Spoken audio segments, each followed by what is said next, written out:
इस वीडियो में हम देखेंगे कि अलजेब्राइक एक्सप्रेशंस को हम किस तरह सब्ट्रैक्ट करते हैं। तो यहाँ पे हमारे पास है 9a+6 माइनस 4a+2।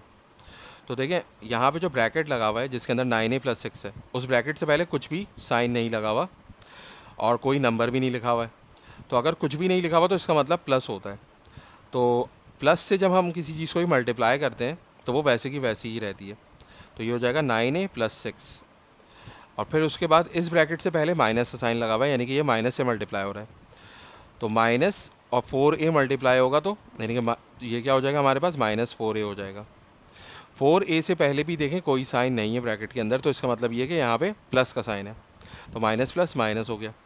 इसी तरीके से यहाँ पे ये +2 है तो क्या होगा माइनस प्लस माइनस 2 हो जाएगा। अब क्या होगा, अब हम लाइक टर्म्स को साथ लिख देंगे, यानी कि वो टर्म्स जिनके वेरिएबल सेम है।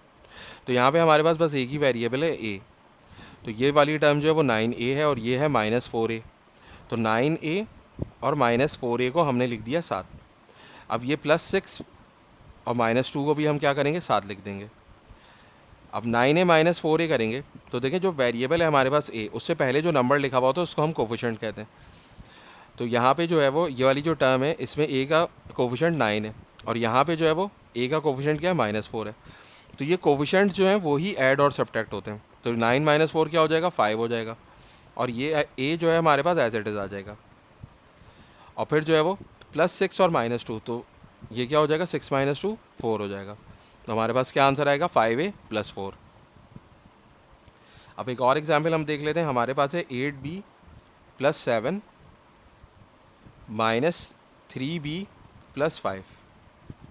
तो यहाँ पे भी यही होगा कि इस ब्रैकेट से पहले कोई साइन नहीं लगा हुआ है, तो ये ब्रैकेट वैसे ही रिमूव हो जाएगा और ये हो जाएगा 8b + 7। और जब हम माइनस से मल्टीप्लाई करेंगे तो ये क्या हो जाएगा, -3b और माइनस प्लस -5। अब जो लाइक टर्म्स हैं उनको हम साथ लिख देंगे, यानी कि जिनके वेरिएबल सेम है। तो 8b और -3b ये दोनों लाइक टर्म्स हैं, तो इनको हमने साथ लिख दिया, यानी कि 8b और -3b। और इसी तरह +7 के साथ कोई वेरिएबल नहीं और -5 के साथ भी कोई वेरिएबल नहीं, यानी कि ये भी लाइक टर्म्स हैं। इनको हम कांस्टेंट भी कहते हैं, तो इनको जो है हम साथ लिख देंगे, यानी कि +7 और -5।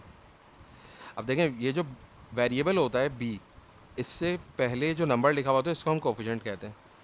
तो इस टर्म का जो कोफिशिएंट है, यानी कि b का जो कोफिशिएंट है वो क्या है, 8 है और यहाँ पे b का कोफिशिएंट क्या है, -3 है। तो ये कोफिशिएंट जो है वो सब्ट्रैक्ट हो जाएंगे। तो 8 - 3 क्या हो जाएगा, 5 हो जाएगा और ये b एज इट इज़ आ जाएगा।